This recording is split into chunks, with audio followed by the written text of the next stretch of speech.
Bonjour les amis, c'est dimanche, c'est l'heure de Poulet du dimanche, ma modeste chronique politique personnelle.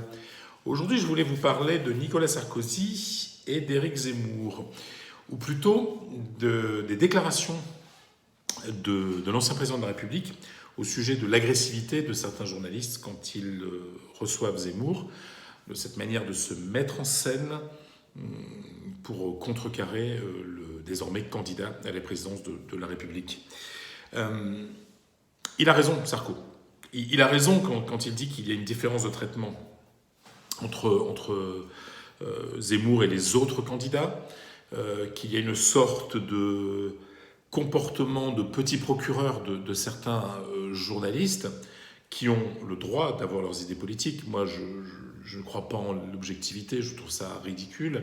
Nous ne sommes pas, nous journalistes, objectifs, puisque nous ne sommes pas des objets. Nous sommes naturellement subjectifs, puisque nous sommes des sujets. Ça me paraît évident. Ce qu'on peut essayer d'être, en tout cas, c'est ce que je fais moi, c'est d'être honnête. D'être honnête et de ne pas montrer de manière trop évidente le dégoût que certaines personnes peuvent nous susciter en nous. Je comprends que Zemmour puisse ne pas plaire. Je comprends que certains journalistes, comme n'importe quel citoyen, se sentent mal à l'aise face au discours d'Éric Zemmour.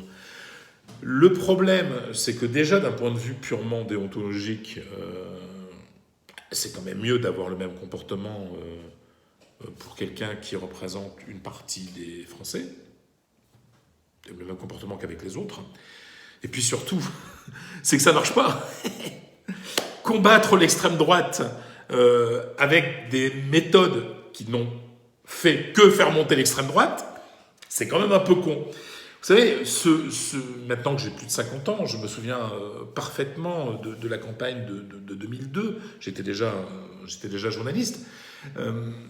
On voyait tout ce mépris qu'il y avait pour Jean-Marie Le Pen, etc. Le fait que certains journalistes adoraient se mettre en scène en disant « moi je vais me faire Le Pen ». Bon, résultat, Le Pen au deuxième tour.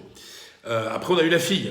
On a vu le comportement de journalistes qui là aussi se mettaient en scène dans leur résistance à Marine Le Pen, vous voyez le petit ton comme ça, vous vous souvenez, j'ai 2-3 images en tête là, mais je préfère pas dire les noms, mais enfin vous voyez très bien de qui on peut parler, ce petit ton supérieur par rapport à Marine Le Pen. Résultat, Marine Le Pen deuxième tour, et encore aujourd'hui Marine Le Pen est virtuellement dans beaucoup de sondages au deuxième tour, en tout cas reste un personnage politique majeur. C'est-à-dire que quand ces journalistes prétendent lutter contre l'extrême droite et qu'ils emploient des méthodes qui ne font que monter l'extrême droite, il y a de quoi s'interroger.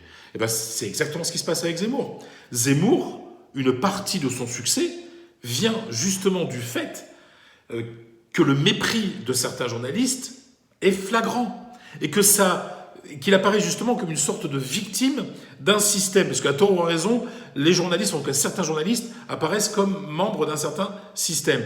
C'est vrai que le système de recrutement des journalistes, soit en Sciences Po, école de journalisme payante, etc., fait qu'il s'agit quand même, c'est vrai, d'une certaine caste, en tout cas de gens qui viennent tous d'un certain milieu social plutôt favorisé, on va dire les choses qu'elles sont, plutôt urbain, favorisé, enfants de médecins, enfants de profs de fac, enfants d'hommes d'affaires, enfin voilà, de diplomates, beaucoup d'enfants de diplomates chez les journalistes.